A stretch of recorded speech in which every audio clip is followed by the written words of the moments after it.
Sir क्यों नहीं हो सकता? मैं बताऊंगा प्लीज प्लीज। जैसे मैंने मिसाल दी आपके शेर की, आपका शेर कभी वजूद में ना आता अगर शायर इसी तरह चलते रहते हमेशा। जी माइक माइक मेरे ख्याल से एक सेकंड, इन्फिनिट रिग्रेस का कॉन्सेप्ट क्लियर नहीं हो पाया। सर रहने दें, लेट्स मूव ऑन सर। ठीक है। हाँ थोड़ा सा मॉडरेटर का भी ख्याल रखें। नहीं नहीं आपने तो रखा है, आपने रखा है। यहाँ पे गौहर रजा साहब हैं, वो भी एक सवाल पूछना चाहते हैं। माइक यहाँ नीचे से ऑन कर दिए नीचे। पहले तो ये कह दूं कि मैं उन बच्चों से शर्मिंदा हूं जिनको गज़ा में कत्ल किया गया, क्योंकि हमारे होते हुए कत्ल किया गया। लेकिन उससे ज़्यादा शर्मिंदगी इस बात से हुई कि मुझे लगा कि मुफ्ती साहब उसको जस्टिफाई कर रहे हैं। बिल्कुल भी नहीं, आप बहुत ही गलत। मुझे लगा मैं गलत हो सकता हूं। बिल्कुल गलत मैं है। सवाल पूछ रहा हूं। सवाल मैं देखिए, सवाल अगर पूछ रहा हूं। एक मैं जावेद भाई से डिसएग्री करता हूं। एक सेकंड देखिए, अगर देखिए ऐसा एक सेकंड आप सर वेट अरे आप कुछ मेरे पहले मुझे अपनी बात कह लेने दीजिए। अगर ऑडियंस तय करेगी तो फिर मॉडरेटर का मतलब नहीं। मेरा आप सबसे ये कहना है, ये बहस दो लोगों के बीच में है। एक तरफ मुफ्ती साहब, एक तरफ जावेद साहब। पिछले 1.5 घंटे से ये लोग अपने अपने तर्क रख रहे हैं। आपकी इनसे इत्तेफाकी हो सकती है, ना इत्तेफाकी हो सकती है। मेरे उस्ताद मुझे सिखा गए हैं कि मुखामुखम में असहमति की गुंजाइश बची रहनी चाहिए। अगर मैं आपकी बहुत इज्जत करता हूं गौहर साहब, आपने जो कमाल की किताबें लिखी साइंटिफिक टेम्परामेंट, लेकिन मेरी ये गुजारिश है आप सबसे कि यदि आप इन लोगों ने जो बोला उन पर टिप्पणियां करेंगे तो ना वक्त की पाबंदी रहेगी ना वो अनुशासन। आप सवाल पूछ लें, उस सवाल में जो बात आ जाए वो आ जाए। मैं जावेद साहब से डिसएग्री करता हूं, इसलिए जावेद साहब से सवाल पूछ रहा हूं। आपका सवाल जावेद अख्तर साहब से। और सवाल ये है मेरा कि जावेद साहब ने कई बार लॉजिक का इस्तेमाल किया कि साइंस में लॉजिक है और रिलीजन में लॉजिक नहीं है। मेरा ख्याल ये है कि रिलीजन में भी लॉजिक है, लेकिन उस लॉजिक की बेसिस ये है कि आप रुक जाते हैं, जिसका जिक्र जावेद साहब ने बार बार किया। यानी खुदा के तसव्वुर पे आते हुए, गॉड के तसव्वुर पे आते हुए रुक जाते हैं। और इसमें सवाल पूछना मतलब फॉरबिडन होता है। सवाल यह है कि क्या जावेद साहब इससे एग्री करते हैं कि साइंस की लॉजिक अलग है और रिलीजन की लॉजिक अलग है? बताइए सर। देखिए 3 चीज़ें हैं, साइंस है, एक है मंतिक है, इस्तिदलाल है, और एक जो है कुछ भी नहीं है, फेथ है, अकीदा है। मैं अकीदे की लॉजिक का कायल नहीं हूँ। मुझे आप इस्तिदलाल से, लॉजिक से, रीज़न से समझाइए, मैं मानने को तैयार हूँ, मेरा क्या नुकसान होगा। लेकिन ये कि अकीदे पे मैं नहीं जा सकता हूँ। अकीदे का मतलब है कि तुम ये मान लो, सवाल ना करो, ये नहीं। आप सारी बातें करके, बड़ी साइंटिफिक बातें करके एक जगह जाके खुदा के वजूद पे रुक जाते हैं, सरेंडर कर देते हैं। मैं सरेंडर करने को तैयार नहीं। दैट्स ऑल जी। ये आगे सर बैठे हुए हैं, इनको माइक दीजिए। भाई। वो आप पूछना चाह रहे थे ना भाई? हाँ नहीं मैं ये थैंक यू जी। आपका नाम? आसिम इफ्तिखार। आसिम जी, पूछिए। सर जावेद सर से सवाल है कि आपने अपने माइक थोड़ा करीब है। अपने क्लोजिंग स्टेटमेंट में ये बात कही थी कि मज़हब का जो फ्यूचर है वो ज़्यादा दिन नहीं जाने वाला है। लेकिन मैं देख पा रहा हूँ कि जो ऑक्सफोर्ड यूनिवर्सिटी की एक स्टडी है 2011 में हुई है, जिसके 50 एकेडमिशियंस ने इसको अंजाम दिया था, उसमें वो ये कहते हैं कि जो फेथ इन गॉड है वो इनबिल्ट है ह्यूमन नेचर के अंदर, जिसको हम कहते हैं फितरत के अंदर शामिल है वो। और वो ये कहते हैं कि अगर कोई ये समझता है कि मज़हब को वो ख़त्म कर देगा तो ये उसकी गलत फहमी है। तो आप इसके बारे में, इस स्टडीज़ के बारे में क्या कहते हैं? ठीक है। मैं उनसे एग्री नहीं करता हूँ। वो कौन से प्रोफेसर होंगे? ऐसा उनके क्या पास डेटा है, इन्होंने डेटा के बेस होगा। डेटा क्या हो सकता है? फ्यूचर का डेटा तो नहीं हो सकता ना उनके पास, प्रेजेंट का डेटा हो सकता है। डेटा आपने सुना 100 साल पहले का बाद का डेटा? मैंने तो नहीं सुना आज तक। तो आज उनकी ये राय है और होगी राय, ठीक है। दुनिया में तरह तरह की राय है लोग, लेकिन मैं समझता हूँ कि वक्त के साथ इंसान ज़्यादा से ज़्यादा रीज़नेबल और लॉजिकल होता जा रहा है। आज आप देखिए वेस्टर्न यूरोप में क्या परसेंटेज है नॉन बिलीवर्स की, बहुत हाई। वहाँ चर्च खाली पड़े होते हैं। तो अल्टीमेटली तो इंसान कोई ऐसी बात बहुत अरसे तक नहीं मान सकेगा, चाहे गलत या सही, जो उससे उसके दिमाग को, उसके जहन को, उसके लॉजिक को अपील न करे। वो कह रहे हैं तो ऑक्सफोर्ड के होंगे तो कैम्ब्रिज के होंगे, तो मुझे क्या लेना देना। उनका डेटा मुस्तकबिल का नहीं हो सकता है। जी दीपक, हाँ पूछिए। मैं आऊँगा अभी, पीछे की साइड भी आऊँगा, माइक वहीं भेजूंगा 2-3 साल के लिए। जी जावेद साहब, आपसे सवाल है। नमस्ते।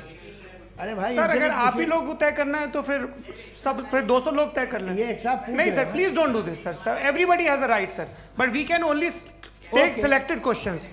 नो सर, ये यंग लोग भी हैं तो इनकी ये अब उतने सुनिए। यंग, भाई आप यंग हैं कि नहीं हैं? एक मिनट, वो कह रहे हैं वो भी यंग हैं पूछ रहे हैं ना साहब, भाई। आप उनकी नौजवानी पर दावा उनको ही करने थे। हाँ मुफ्ती साहब आप यंग, हाँ पूछे। अरे भैया सर, मेरा सवाल ये है। कुछ इनसे भी तो पूछो। जी नहीं, बस आपसे एक सवाल है।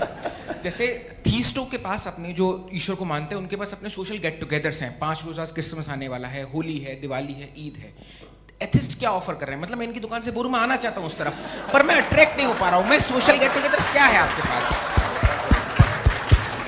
वो ये कह रहे हैं कि जो धार्मिक लोग हैं, अलग अलग धर्म के लोग, उनके उत्सव त्योहार, कांग्रेगेशन बहुत हैं। अब आपको मैं एक सुनाता हूँ, यहाँ हिस्टोरियन भी बैठे हैं। मृदुला जी, आप बताइएगा सही है क्या? ये एक कॉन्स्टेंटाइन, एक ग्रीक रोमन बादशाह था, जो क्रिश्चियनिटी आने के 400 साल बाद उसने डिसाइड किया कि मैं क्रिश्चियन हो जाऊंगा, मेरी पूरी स्टेट कैंसिल हो जाएगी। उस ज़माने में ऐसे ही होता था, राजा जो धर्म इख्तियार करता था वो जनता भी कर लेती थी। इसलिए कि वो हो गया था बैंकक्रप्ट, और उसे जो मेडिटेरियन कोस्ट के रिच क्रिश्चियन वो थे मर्चेंट, उससे पैसा चाहिए था। तो उसने कहा यार क्रिश्चियन हो जाओ। तो उसने अपने वजीर से कहा कि भाई ये हिस्ट्री है कि अब हम लोग क्रिश्चियन हो जाते हैं। कहते सर हो जाएंगे, कोई प्रॉब्लम नहीं है, लेकिन एक प्रॉब्लम ये है कि 17 दिसंबर से 25 दिसंबर तक जो पेगन फेस्टिवल होता, जो पेगन जो फेस्टिवल होता है वो बंद हो जाएगा, इसलिए कि हम क्रिश्चियन हो गए तो होगा नहीं। तो वो बच्चों को बहुत बुरा लगेगा, पब्लिक को बहुत इन्जॉय करते हैं, खासतौर से 25 को मेन डे। उसने कहा हाँ ये तो सही कह रहे हो। ये जीसस क्राइस्ट की पैदाइश कब थी? कहते साहब वो अप्रैल में थी। नहीं, कट करो, वो 25 दिसंबर को है। यह हकीकत है। और 400 साल बाद क्रिश्चियनिटी के अप्रैल से दिसंबर ले आए, और इसलिए कि यहाँ पेगन फेस्टिवल होता था। अब मनाते हैं आप आराम से। ये जो सारे फेस्टिवल हैं ये रिलीजन से, हर एक को एक इंटरटेनमेंट डिपार्टमेंट चाहिए होता है अपनी कंपनी चलाने के लिए। तो ये रिलीजन ने, ये सेकुलर त्यौहार थे जिन्हें रिलीजन्स ने ले लिया है। ये मौसम के थे, फसलों के थे, किसानों के थे, उसको आपने लेके रिलीजियस रंग दे दिया। ये कोई रिलीजन से थोड़ी आए आप। अच्छा हमें देखिए, हम तो मुल्द हैं, हम ईद मनाते हैं, हम दिवाली मनाते हैं, हम होली मनाते हैं, हम क्रिसमस मनाते हैं। बम्बई की फिल्म इंडस्ट्री की सबसे बड़ी होली हमारे घर में होती है, सबसे बड़ी ईद हमारे घर में होती है। वो हमारे सोशल वो है, हमारा हेरिटेज है। ऐसा थोड़ी है कि we will throw the baby along with the water. ये तो अच्छी चीज़ है, इन्हें रखो, जो बेकार है फेंक दो। जी हाँ। हेलो जी, मेरा सवाल नादवी जी से है। जैसा कि आपने बोला कि गॉड टाइम के भी परे हैं, और गॉड इतनी कॉम्प्लेक्स चीज़ है कि उसे ह्यूमन माइंड समझ नहीं सकता, और गॉड ने अर्थ पे फ्री विल भी दे दी है। तो आप अपना वक्त ज़ाया क्यों कर रहे हैं गॉड के बारे में बात करके? अपन को तो बात करनी चाहिए कि सोसाइटी को बेहतर कैसे करें। जी, मैं गॉड वही बताता है सोसाइटी को कैसे बेहतर करे। अभी मैं आपका जवाब देता हूँ। आपने कहा कि टाइम पे वो एग्जिस्ट नहीं करता, मेरा सवाल ये है कि जैसा आपने बोला कि गॉड बहुत ही कॉम्प्लेक्स चीज है। मैंने कहा ही नहीं कि कॉम्प्लेक्स है, तो आपके अल्फाज हैं। कॉम्प्लेक्स का लफ्ज गॉड के लिए सुइटेबल नहीं है। क्यों? क्योंकि कॉम्प्लेक्स वो चीजें होती हैं जो ऑब्जेक्ट हो। God is not an object जिसको आप इंस्ट्रूमेंट के जरिए लेबोरेटरी में जाके टेस्ट करें, oh it's very complex. No, वो कोई कार का इंजन नहीं है। वो फिलोसॉफिकली नेसेसरी बीइंग ऐसी बीइंग है जो सिंपल बीइंग है। हाँ, आप उसको मुकम्मल तौर पे उसकी तमाम हिकमतों को जान ले और हर चीज को जान ले, ये पॉसिबल नहीं है, क्योंकि वो ऑल वाइज है, आप ऑल वाइज नहीं है, और वो खुदा है, वो आपको सारी चीजें बता दे, ये जरूरी नहीं। मेरा सवाल ये नहीं था। मेरा सवाल ये था कि जब गॉड इतना परे है इस दुनिया से कि उसने अर्थ पे फ्री विल भी दी है, हम सब ह्यूमंस की फ्री विल है, और जो सोसाइटी में हो रहा है वो अपन लोग डिसाइड करेंगे। तो अपन लोग डिसाइड नहीं करेंगे ना, अपन लोग डिसाइड नहीं करेंगे। गॉड जो है, गॉड ने वो उसकी जात, उसकी एग्जिस्टेंस टाइम एंड स्पेस से परे है, लेकिन वो हमारा टेस्ट ले रहा है और उसी गॉड ने हमें बताया कि तुम्हें क्या करना है क्या नहीं करना है, तो जाहिर है उस गॉड की बात सुनेंगे ना हम। जी वो पीछे एक चश्मा लगाए जो मैम खड़ी हैं उनको दीजिए। हाँ आप जी जी बिल्कुल आएंगे। देखिए मैं कोशिश कर रहा हूँ सब तरफ जाने की। हाँ उनको दीजिए माइक जी। हेलो सर, मैं ओमनी प्रेजेंट नहीं हूँ, टाइम पाबंद हूँ और जहाँ तक कोशिश कर सकता हूँ करूँगा। जी अपना नाम बताइए। मेरा नाम उर्सुला है, मैं दिल्ली यूनिवर्सिटी की एक स्टूडेंट हूँ और मैं स्टूडेंट फेडरेशन ऑफ इंडिया से हूँ। मेरा सवाल मुफ्ती जी से है कि इस हॉल के इस कमरे में बैठ के हम लोग रेप की मोरालिटी के बारे में फिलोसफिकली बात तो कर सकते हैं, बट असलियत ये है कि रोज़मर्रा की ज़िंदगी में औरतें रेप के थ्रू गुजरती हैं और हम लोग सिर्फ नंबर्स पे इस तरह नहीं देख सकते, क्योंकि कितनी औरतें हैं इन कंट्रीज़ में जहाँ पे आप बता रहे हैं कि केसेस कम हैं जिनका एक्सेस है कि वो जाके केस फाइल कर सकें। कितनी औरतें हैं जो जिनको काम करने की आज़ादी है उन कंट्रीज़ में। यूरोप में ये आज़ादी आ गई, यूरोप में ये रूल्स आ गए, तो हम आज उसके बारे में बात कर पा रहे हैं। जी जवाब।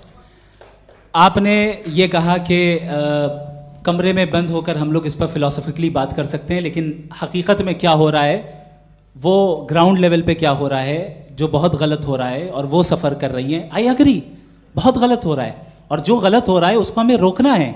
और क्यों रोकना है, वो गलत क्यों है, हमारे पास इसका ऑब्जेक्टिव फाउंडेशन है, इनके पास उसका ऑब्जेक्टिव फाउंडेशन नहीं है। मैं ये कहना चाह रहा हूँ कि जहाँ पे भी जुल्म हो रहा है, जहाँ पे भी औरत पे जुल्म हो रहा है या उसकी इज्जत लूटी जा रही है या उसे तकलीफ पहुँचाई जा रही है, और सिर्फ औरत नहीं किसी इंसान के ऊपर भी जुल्म हो रहा है, तो उसके खिलाफ खड़ा होना, ये मॉरलिटी हमारे पास गॉड के पास से आई है। वरना जावेद साहब तो कह रहे हैं कि जो है मेजॉरिटी डिसाइड करेगी, तो मेजॉरिटी तो कभी भी बदल सकती है।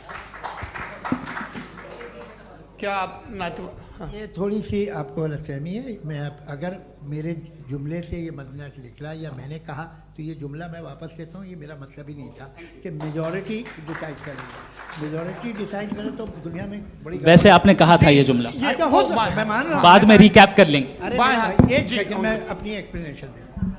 मुनासिब बात यह है कि हम सब के सब दिल में जानते हैं कि क्या अच्छा है क्या बुरा है, हमें पता है अच्छी तरह से। जो लोग बुरे काम करते हैं उन्हें भी मालूम अच्छा क्या है। यही तो सवाल था हजरत कि फिर ये मोरालिटी आई कहाँ से? Cross examination. हाँ जी हाँ। मोरालिटी साथ रहने की डिजायर से आई, यानी साथ रहकर जो कुछ कह दे जो कुछ कर दे वो हो जाएगा। नहीं नहीं, तो आप कायदे से रही कर सकते हैं जब तक लोगों में मोरालिटी हो, वरना क्यास हो जाएगा। ये आपको कैसे पता? जी हमने देखा ना जहाँ मोरालिटी का क्यास हो गया, हम देखते हैं। कहाँ पे देखते भाई तो दुनिया में आप जो कह रहे हैं, आप कहीं पे अगर गलत हो रहा है तो उसको आप देखिए। आप एपिस्टेमोलॉजी की बात कर रहे हैं, मैं ऑन्टोलॉजी की बात कर रहा हूँ। मैं इस बहस फाउंडेशन के बाद आप दोनों लोगों को चाय पे होस्ट करूंगा, वहां पे क्रॉस एग्जामिनेशन कर लीजिएगा। अभी ऑडियंस का हक मार रहे हैं आप लोग भाई, सर जस्ट लोग हैं आप लोग। और ये भाई ये उधर आएंगे, उधर जी सर आएंगे। अच्छा सर मेरा नाम लईकुर रहमान है और मैं अलीगढ़ मुस्लिम यूनिवर्सिटी का स्टूडेंट हूँ। और जहाँ तक मुझे पता है कि sir you are also product of Aligarh Muslim University. मैं भी उसी चमन का बुलबुल। हाँ सर, तो बहुत खुशी हुई मुझे जान करके कि मैं आपसे मिलूँगा। सवाल सर मेरा सवाल ये है, सर सैयद अलैहिर्रहमा का नज़रिया ये था कि खुदा के वजूद को अक़ल के दायरे में रह कर के तलाश करना, न कि पूरी तौर से उसका इनकार कर देना। Sir how will you define it? नहीं तो ये तो आप इन्हें बताइए। ये सवाल आपसे खुदा का वजूद साबित कर रहे हैं तो सर आपने इनकार कर रखा है, इस वजह से मेरा क्वेश्चन उन्होंने यही सर से एक सेकंड सर सैयद ने यही कहा ना कि अक्ल से आप खुदा के वजूद को साबित नहीं कर सकते, यही कहा ना भाई। वो उन्होंने कहा कर सकते हैं और वो कर दिया गया आज। वो फोन तलाश करना या साबित करना अक्ल से नहीं हो सकता। अरे सवाल तो सुन लीजिए जी। अक्ल से नहीं हो सकता है, यही कहा ना आपने। अक्ल से हो सकता है, अरे वो यही कह रहे हैं भाई, आप बता रहे हो सकता है, वो तो कुछ और। आप अगर सर देखो नौजवान फोन ले लो, वो इतनी कमाल की यूनिवर्सिटी है। अरे भाई दे दो जरा एक मिनट, दे दो भाई मेरी बात सुनो, माइक पे बोलो ताकि जो लाखों लोग देख रहे हैं। माइक दे दो ना। अरे देंगे ना माइक, तुम ठहरो तो। हाँ सर मेरा सवाल ये था कि सर सैयद अलैहिर्रहमा का एक नज़रिया था अपना कि खुदा का जो वजूद है उसको अकल के दायरे में रह करके तलाश करना है, न कि पूरे तौर से इनकार कर देना है। ये उनका कॉन्सेप्ट था।